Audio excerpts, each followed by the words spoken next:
Falling Like Leaves by Misty Wilson is a delightful fall-themed rom-com. Ellis, a teen in New York City, is locked in on her plan to follow in her father's journalistic footsteps, starting with getting into the prestigious Columbia University. But then her parents separate, and Ellis is forced to move out of the big city during her senior year of high school and follow her mom to a sleepy small town in Connecticut that's full of pumpkin spice and fall fancies and Cooper, the boy she fell for and had her first kiss with during a summer stay a few years back.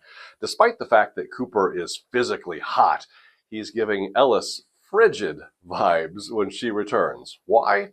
Well, he thinks she broke his heart and ghosted him after that summer in pursuit of her dreams in the big city.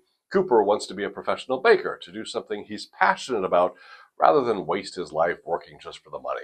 And he's trying to convince Ellis that journalism in the big city isn't the right fit for her. If you like teen romance novels that read like a Hallmark movie, grab your PSL and pumpkin muffin and get ready to fall for the delightful, if somewhat predictable, Falling Like Leaves by Misty Wilson.